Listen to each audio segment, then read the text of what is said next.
아가서 8장 1절에서 4절 말씀입니다. 세상의 시선을 넘어 오직 사랑으로, 그런 제목으로 오늘 말씀 나누도록 하겠습니다. 먼저 1절 말씀입니다. 내가 내 어머니의 젖을 먹은 오라비 같았더라면 내가 밖에서 너를 만날 때에 입을 맞추어도 나를 없인 여길 자가 없었을 것이라. 이 말씀은 이제 술람미 여인이 솔로몬과의 사랑의 절정에 있을 때 그 사랑을 이제 밖에서 이렇게 드러내고, 나 솔로몬 사랑한다. 그리고 그 솔로몬과 사랑하는 것을 그 사람들 앞에서 공적으로 이렇게 표현하는 그런 열망이 있는데, 그렇게 하면 이 히브리 문화, 당시의 그 유대인들의 문화에서는 금하고 있는 일입니다. 그러니까 지금 우리가 조금 이해하기 힘들죠. 지금은 거리에서도 그냥 젊은이들이 서로 부둥켜 안고 애정을 표현하고, 또 사랑하면 주변 사람들이 시선을 의식하지 않고 이렇게 표현하고 그러잖아요. 어떤 경우에는 참 이쁘기도 하지만 또 한편으로는 또 볼상사납기도 해요. 그렇죠? 근데 히브리 사람들도 부부간이라 할지라도 밖에서 그 사랑을 그렇게 드러내놓고 표현하고 서로 그렇게 하는 것은 금하고 있었습니다. 오히려 이 형제들 간에, 오누이 간에는 그냥 사랑한다고 표현하고 입 맞추고 그런 표현이 오히려 허용되었습니다. 그러니까 이거는 이 말씀을 이해하려면 유대인들의 관습, 그들의 문화를 좀 이해해야지만 알 수 있죠. 부부간이라 할지라도 사람들 앞에서 드러내놓고 그런 사랑을 표현하는 일은 금하고 있었지만, 오히려 형제간에는 이런 일들이 자연스럽게 표현되어질 수 있던 그런 사회였어요. 술람미 여인의 마음속에 그 솔로몬을 사랑하는 마음이 뜨거우니까 그냥 사랑을 좀 표현하고 싶은데 관습이 그것을 제한하고 있잖아요. 사람들의 시선이 따갑게, 아니 어쩌면 저렇게 볼상사납게 저럴까, 이렇게 이제 제한하기 때문에 차라리 솔로몬하고 나하고 관계가, 여기 보니까 젖을 먹은, 어머니의 젖을 함께 먹은 오라비였더라면, 그러면 그냥 자연스럽게 사람들이 보는 데서도 사랑을 표현할 수 있고 그렇다는 거죠.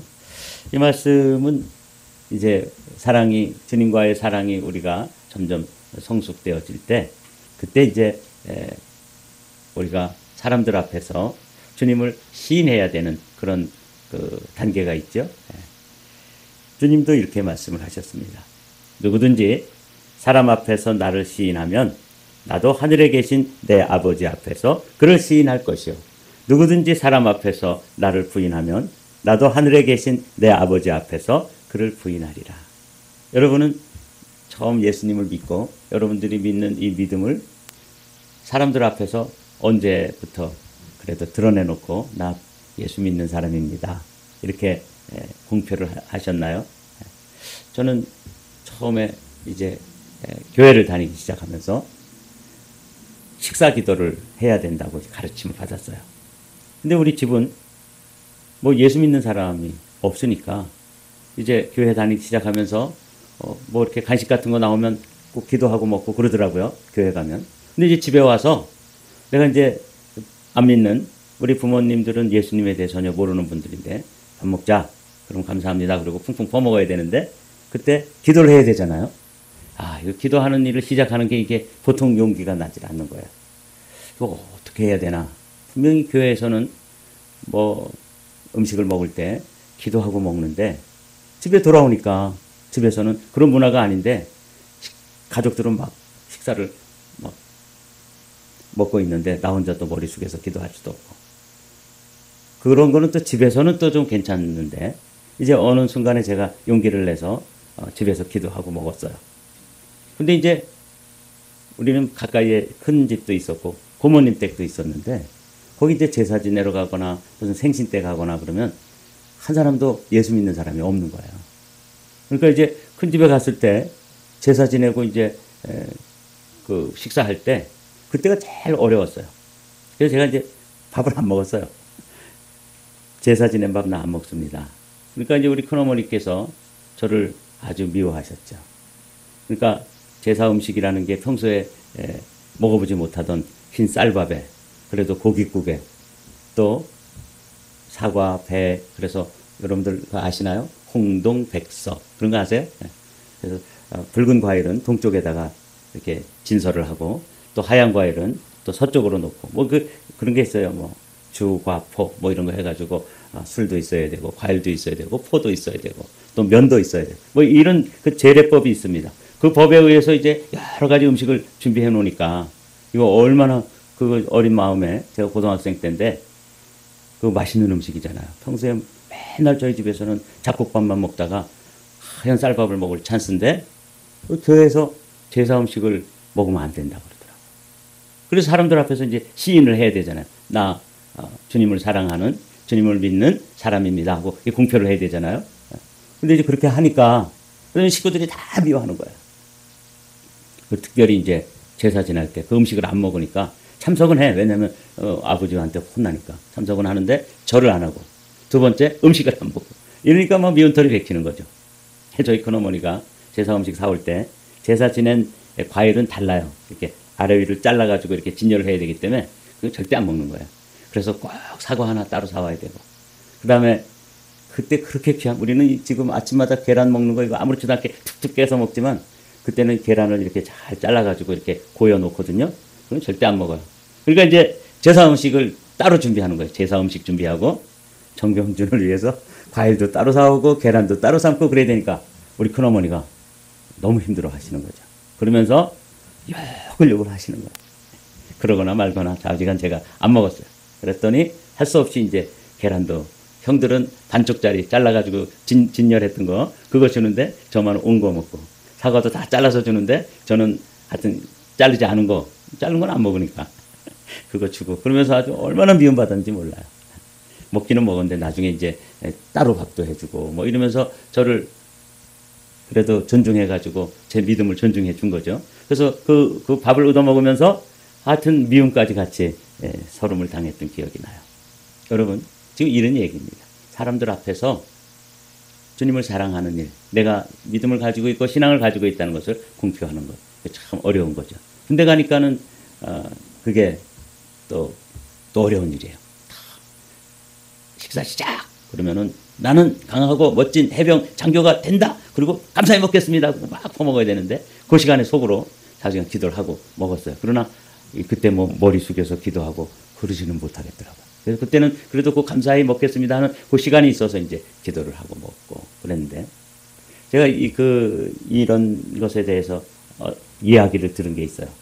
강원도 탄광에서 여러 광부들이 이렇게 있는데 그 중에 한 사람이 예수님을 믿는 광부였어요. 근데 이 광부가 이제 식사 시간만 되면 이게 곤욕을 치르는 거예요. 여러 광부들 앉아서 이제 땀 흘리고 얼굴이 시커멓게 땀을 흘리고 그러다가 둘러 앉아서 자기가 가지고 온 도시락을 이제 먹어야 되는데 그때 이 예수님 믿는 광부는 옆에 있는 사람들은 막 먹으면서 왁자지껄 하는데 잠시라도 눈을 감고 기도하고 이제 식사를 하잖아요. 그때마다 사람들이 놀리고 조롱하고 그러는 거죠. 그래서 저처럼 이제 미운 털이 베낀 거예요. 근데 어느 날 식사 기도를 하는데 그 깊은 갱도에 개 한 마리가 들어와서 이 광부의 도시락 아직 풀지도 않은 걸 턱 물고 나가버리는 거예요. 그러니까 옆에 있는 광부들이 깔깔거리고 웃고 비웃고 조롱하고 그랬겠죠. 이 광부는 눈을 떠보니까 걔가 자기 도시락을 물고 밖으로 나가고 있으니까 쫓아나간 거죠. 허겁지겁 쫓아나가서 이제 겨우 도시락을 찾았는데 그때 그 갱도가 무너져가지고 겨우 구사일생으로 살아났다. 그런 이야기를 우리 교회학교 다닐 때 중고등부 선생님이 말씀해 주시더라고요. 그러니까 이거 예수님을 사람들 앞에서 시인하는 게 이렇게 중요하구나. 그리고 제가 이제 그때 신약 성경을 얻어서 읽어보니까 마태복음 제일 먼저 읽을 거 아니에요? 조그만 쪽복음 이제 얻어서 읽었는데 제가 이 큰 성경 그때는 없었어요. 그래서 읽었는데 이 말씀이 나오는 거예요. 누구든지 사람 앞에서 나를 시인하면 나도 하늘에 계신 내 아버지 앞에서 그를 시인할 것이요. 누구든지 사람 앞에서 나를 부인하면 나도 하늘에 계신 내 아버지 앞에서 그를 부인하리라. 그리고 어린 마음에 이 말씀을 읽으니까 사람들 앞에서 내가 예수 믿는다 그러고 그 엄하신 아버지 앞에서 또 엄격한 큰 집에 가가지고 예수 믿는다는 것을 그냥 숨기고만 있을 수가 없는 거예요. 그래서 드러내가지고 하여튼 뭐 정말 미움 많이 받았어요. 지금은 뭐 다 돌아가시고 옛 이야기가 됐지만 오늘 술람미 여인이 고민하는 것, 사람들 앞에서 그 솔로몬 왕을 사랑한다는 것을 좀 마음으로도 몸으로도 표현하고 싶은데 사람들의 눈총이 따가웠다 그 말이죠. 차라리 이 오라비였으면 그냥 형제나 이랬으면은 뭐 그런 표현이 자연스러운데 그렇게 고민하고 있는 모습을 보면서 제가 예전에 경험했던 그런 이야기들을 생각해 봤습니다. 근데 실제로는 주님이 우리와 형제예요. 그러니까 우리가 그분의 신부이기도 하지만 또 동생도 되는 거죠. 보십시오. 거룩하게 하시는 이와 거룩하게 함을 입은 자들이 다 한 근원에서 난지라. 그러므로 그가 형제라 부르시기를 부끄러워 아니하셨다. 그 주님께서 우리를 부끄러워 아니하세요. 그러니까 제가 천국에 갔을 때도 제가 사랑하는 동생입니다. 제 아우입니다. 이렇게 저를 하나님께 소개하고 제 신부입니다. 이렇게 소개해 주실 수 있는 분이 예수님이세요. 사도 바울이 거룩하게 하시는 이와 거룩하게 함을 입은 자들. 거룩하게 하시는 이는 우리를 하나님의 자녀로 거룩하게 해주시는 십자가의 은혜와 그 보혈의 능력과 은총으로 우리를 깨끗하게 하시잖아요. 거룩하게 하시는 이예요. 그 예수님을 말하는 거예요. 거룩하게 하심을 입은 자들은 그분의 그 십자가의 은혜를 힘입어서 의롭다함을 얻은 우리를 이야기하는 거예요. 이게 한 근원에서 났기 때문에 주님은 우리를 형제라 부르기를 부끄러워 아니하신다는 거예요. 그러니까 제가 주님을 믿는다는 사실을 그냥 숨겨놓고 사람들 앞에서 드러내지를 못하고 끙끙거리고 있으면 주님께서 나는 너를 하나님 아버지 앞에서도 시인하고 또 부끄러워 아니하는데 넌 나를 부끄러워하느냐? 이런 말씀이잖아요. 제가 어렸을 때 처음 신앙을 가졌을 때 저희 가정이 이제 저의 믿음을 이게 새로운 문화니까 하여튼 저희 가족들도 아마 충격을 받았을 거예요. 이 밥 먹으려고 그러는데 고개 푹 숙이고 뭐 잠시 쭝얼쭝얼하고 밥을 먹고 이러니까 그게 문화적으로 없던 일이니까 하여튼 저희 부모님들 많이 힘들어 하셨고 저도 또 그거 힘들었던 그런 경험이 오늘 본문을 보면서 생각났습니다. 그러면서 이 술람미 여인이 이렇게 이야기해요. 내가 너를 이끌어 내 어머니 집에 드리고 내게서 교훈을 받았으리라. 제가 이 말씀 보면서 정말 솔로몬에게 그 지혜가 많은 솔로몬하고 같이 사랑을 나누고 또 그 발치에 앉아가지고 그 교훈을 들었던 그 말씀을 듣고 지혜를 깨닫고 이런 건 어떻게 해야 돼요? 그러면 그냥 솔로몬이 그 지혜로운 그 생각을 가지고 교훈을 들려주었던 그런 모습을 생각하면서 정말 복되다. 술람미 여인이 얼마나 행복한 여인이었는지 내게서 교훈을 받았으리라 그러잖아요. 요즘 세계적으로 주식 투자에 아주 귀재인 워런 버핏이라는 사람이 있잖아요. 이 사람하고 1년에 한 번씩 점심 식사를 하는 것을 경매를 해요. 그거 아시죠? 벌써 2008년부터 했으니까 2025년이니까 올해가 그게 처음에 할 때 경매를 해가지고 그 워런 버핏이라고 하는 사람이 그 주식을 투자하는 노하우라든지 뭐 질문하는 거에 대해서 마치 술람미 여인이 솔로몬에게 묻고 대답하고 교훈을 얻는 것처럼 1시간 식사하는데 첫 번째 경매가 얼마의 경매가 됐냐면 100만 불에 됐어요. 2022년도에는 한 끼 식사하는데 1,900만 불이래요. 그래서 이제 그 한 끼 식사하는 것을 가지고 저 샌프란시스코에 있는 단체가 뭐 글라이드인가 뭐 그런 단체인데 그 자선단체에 그 구제하는 비용으로 그 전액을 다 기부를 해요. 그 사람은 뭐 그거 없어도 그 점심 한 끼 식사하면서 자신의 노하우를 전수해주고 얻은 뭐 1,900만 불이 없어도 얼마든지 뭐 세계 최고의 부자니까 그 식사하고 그다음에 대화를 나누고 그 비용 경매에서 얻은 비용은 전액을 이제 그런 자선단체에 기부한다고 들었어요. 그러니까 이 뭐 워런 버핏에 비교하겠습니까? 솔로몬 같은 이는 이 세상의 지혜를 다 깨달은 사람인데 저 시바의 여왕까지도 그 얘기 한번 들으려고 오잖아요. 그런 것처럼 이 술람미 여인은 그걸 매일 듣는 거예요. 그 술람미 여인이 누구냐면 우리예요. 우리도 매일 이렇게 새벽에 깨어서 주님 말씀을 듣잖아요. 그랬던 사람이 또 한 사람 있어요. 성경에 나오죠. 누가복음에 나오는데 마리아예요. 마르다와 마리아가 있는데 마르다는 예수님에게 대접하기 위해서 뭐 된장국도 끓이고 김치찌개도 하고 또 두부찌개도 하고 이게 다 제가 좋아하는 거예요. 이런 거 해가지고 주님 대접하려고 막 분주하게 하는데 마리아는 그 주님 발치에 앉아가지고 그냥 말씀만 듣고 앉아 있는 거예요. 그래서 너무 화가 난 마르다가 이제 주님 그 마리아도 좀 나와서 일을 좀 하라고 하세요. 그냥 붙잡아 놓지 마시고 저는 뭐 말씀 들을 줄 몰라서 이런 줄 아세요? 그러면서 뭐 이제 좀 불평스럽게 이야기했을 때 주님이 주신 말씀 이게 얼마나 소중한 말씀이에요. 마르다야 마르다야 내가 많은 일로 염려하고 근심하나 몇 가지만 하든지 혹은 한 가지만이라도 족하니라. 주님은 더 중요하게 여기는 게 뭐예요? 마리아는 이 좋은 편을 택하였으니 빼앗기지 아니하리라. 그래서 이 술람미 여인이 그 솔로몬하고 같이 앉아가지고 그에게 뭐 궁금한 거 물어보고 또 그에게서 듣고 그런 것처럼 우리도 주님께 좀 묻고 주님 솔로몬하고 또 비교가 되겠습니까? 주님이 그러니까 지금 워런 버핏하고 점심을 함께 먹는 것도 1900만 불씩 낸다는데 이게 2022년 통계예요. 그러니까 23년, 24년에는 얼마를 냈는지 모르겠고요. 25년에는 얼마나 그게 더 올라갈는지 몰라요. 그러니까 계속 올라가는 거죠. 그러나 이제 정말 워런 버핏하고 함께 식사하면서 그 지혜를 배우고 싶은 사람들.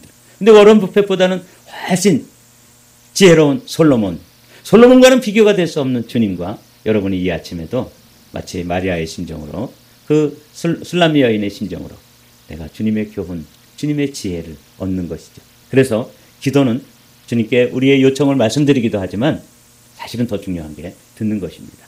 주님 앞에 듣는 것이죠. 그래서 저도 들으려고 애를 써요. 그리고 주님께 묻기도 하고 여러분들도 이 술람미 여인처럼 내가 솔로몬 나의 남편한테 그렇게 듣는 그 지혜, 그 교훈 이거 참 귀하다 이렇게 고백하고 있는 것처럼 그래서 이렇게 이제 말씀을 마치면 4절에 이렇게 이야기해요. 그 내밀한 사랑, 그 사랑 안에서 얻는 그 깊은 지혜를 주고 또 받고 또 질문하고 듣는 그 깊은 사랑의 단계를 깨뜨리지 말라고 이렇게 하는 거죠. 예루살렘 딸들아 내가 너희에게 부탁한다. 내 사랑하는 자가 원하기 전에는 흔들지 말며 깨우지 말지니라. 그러니까 마르다가 이제 흔들고 깨우잖아요. 아니 쟤는 왜 자꾸 그 말씀만 듣고 있고 나는 뭐 이렇게 고생해야 돼요. 막 이러면서 이제 불평스럽게 그럴 때 주님이 그 분위기를 깨뜨리지 않잖아요. 마리아가 좋은 것을 택하였도다. 그런 것처럼 술람미 여인도 사람들에게 이야기하는 거죠. 나 흔들어 깨우지 마세요. 솔로몬과 입맞추고 솔로몬의 그 입에서 떨어지는 지혜, 그 교훈을 얻는 것 들으면 너무 꿀송이 같고 달콤하고 행복합니다. 그 이야기거든요. 우리도 주님 말씀을 이렇게 함께 듣고 그 주님의 입술에서 떨어지는 그 말씀, 그래서 성경 말씀을 좀 사모하고 꿀송이처럼 이 술람미 여인처럼 마리아처럼 그리고 우리도 그런 믿음의 단계로 가면서 나 이거 흔들어 깨우지 마세요. 나 아침 어떤 시간에 내가 주님 앞에 나와서 말씀 읽는 이 시간 남편에게도 방해하지 마세요. 애들에게도 이거 엄마가 꼭 해야 되는 시간이야. 이렇게 여러분들이 좀 주님과의 깊고 내밀한 사랑의 단계까지 나아가서 내 사랑하는 자가 원하기 전에는 흔들지 말며 깨우지 말라. 이런 좀 깊은 사랑으로 여러분과 저의 사랑이 깊어지게 되시기를 주님의 이름으로 축복합니다.